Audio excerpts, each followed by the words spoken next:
Papasalamat po si dating Pangulong Rodrigo Duterte. Kahit saan po ako pumunta, noong bago pa po siya na kinuha dito sa Pilipinas, pinirna.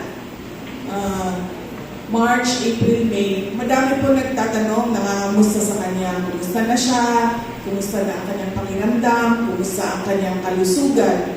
Pero nung po umabot na ng June, July, August, ang tanong po ng mga tao, iba na, ang tanong po nila lagi kapag nakikita ko sila, kailan siya uuwi? Yan po yung tanong lagi ngayon. Hindi na sila nangangamusta kung ano ng kalagayan, ngunit kundi yung tanong nila ay, kailan na ba siya uuwi? Paniwala ko po, makakauwi siya, pero hindi lang alam kung kailan. Yun. Kasi, kahit man tumuloy sila sa trial, makikita na wala talagang basihan yung mga sinasabi ni Senator Trillanes at nung mga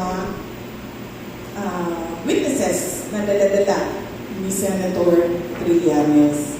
Pero hindi lang natin masabi dahil tulad ng mga kaso natin dito sa loob ng mga korte natin sa Pilipinas, tumatagal talaga yun. Kasi isa-isang tatawagin yung mga witnesses, isang-isa kilatisin yung mga witnesses, tapos yung defense naman, isa-isa din sa kanilang mga witnesses. Pero paniwala ko, ang ending din nun ay wala talagang kaso. Kasi wala pa lang. Ang ginawa ng abogado ni dating Pangulong Rodrigo Duterte na pinangunahan ni Attorney Nicholas Kaufman, ang una nilang final, tinanong nila yung jurisdiction ng court. Dahil noong nag-imbestiga sila, ay nag-withdraw na o umalis na ang Pilipinas sa International Criminal Court.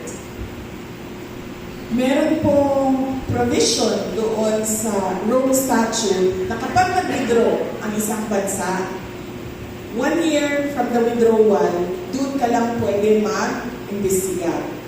Ngayon, kung makikita po ninyo yung timeline ng pag-file, pag-imbestiga ng International Criminal Court, ay sumobra po siya nagsimula siya 1 year after, o 2 years na after withdrawal, nagsimula yung investigation.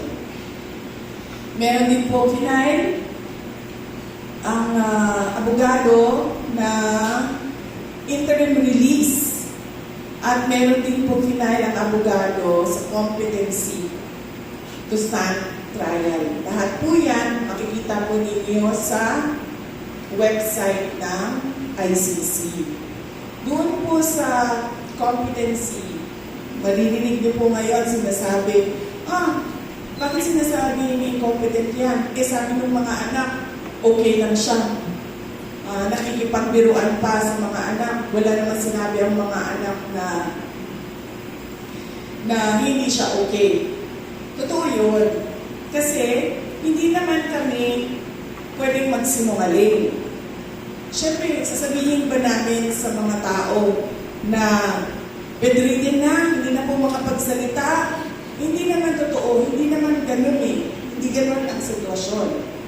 Nakakapaglakad siya, pero kailangan niya ng tungkol. Hindi naman siya bedridden, may mga sakit siya. At ang pinaka-importante doon, hindi kami na mga anak ang makakapagsabi o makakapag-interpret o makakapag-diagnose ng sakit ng isang tao.